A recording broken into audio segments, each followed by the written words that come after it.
here with Miami coach Chris Bergeron. Miami was 6-3 to number 6 Western Michigan tonight.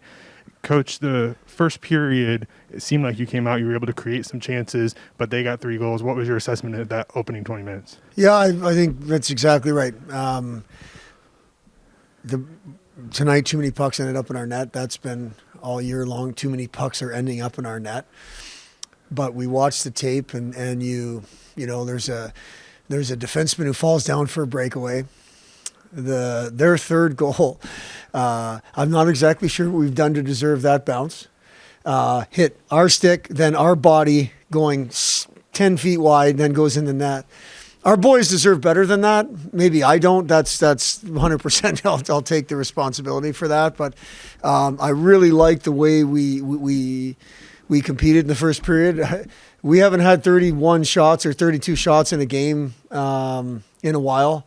And they're really good. You know, they're just a team that's so dangerous. And when you hand somebody that dangerous things like we handed them, whether it's a power play or tripping and giving them a breakaway, it ends up in your net. But I thought we showed in the first period we were ready to engage in the battle. You mentioned the power play. It was 6 for Western Michigan. Hard to come back as you're looking for that goal in the third period. You kind of keep going to the penalty box and a couple times. Totally unacceptable. Totally unacceptable. The roughing call to the guy's mask with our hand to his mask, unacceptable. A holding call, the holding call on Barbolini. I'm going to have to watch that. That one's tough on the power play. The other one I think on the power play was, you know, one of our guys trying to do too much through the neutral zone and turning it over. And again, Tim, what our group struggles with is doing it the right way for 60 minutes. Do it our way for 60. Don't do it your way. Your ways got us into this problem in the first place. Do it our way and buy into it, which for 50 minutes, 55 minutes, 45 minutes, our way was working okay. And then guys want to go rogue and there's no reason for it.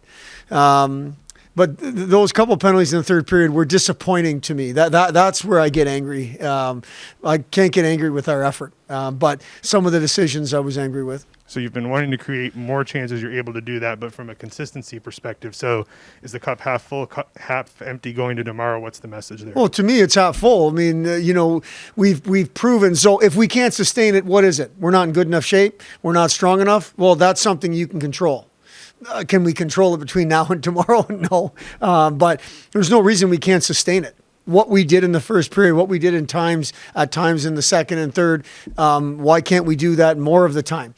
And that's what it comes down to. Getting pucks past them, being hungry on the forecheck, good sticks, good details, good habits, those kind of things. I think the cup is half full going into tomorrow, but we've got an opponent who is going to have something to say about that. They're one of the top teams in the country for a reason, and we saw what it is. They're extremely dangerous, and you cannot take your foot off the gas for 1 second, or it ends up in your net.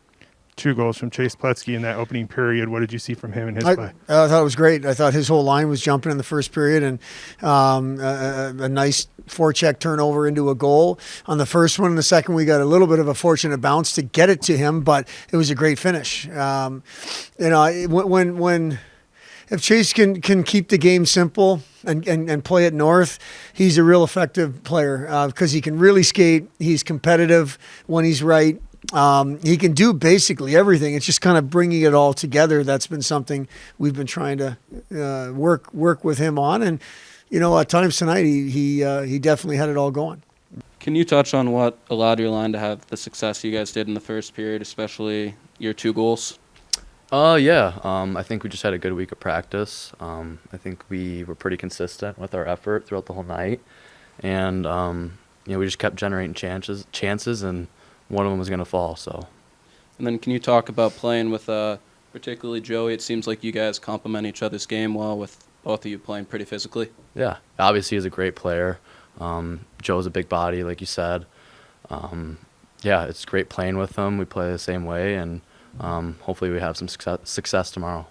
And then can you talk about the penalty kill success today? Obviously, 1 for 6 for their power play is probably a pretty good result. Yeah, obviously we want to be better, certain aspects and areas, but I feel like we're really getting there, and good things are coming our way. So. The first period, probably one of the better ones in the entire year as far as being able to create offensive chances. What can you do to kind of sustain that consistency through the 60 minutes going into tomorrow? I think it's just the mentality. Like you could see, we were jumping on the bench. We had the jump from the get-go, and it's just a mentality thing. So. And then can you talk about Logan and net tonight? Obviously, he had 19 saves in the third period and pretty good game overall. Yeah, Nietzsche's always been good for us. He had a great game tonight. Made some huge saves. Just too bad we couldn't get the win from him.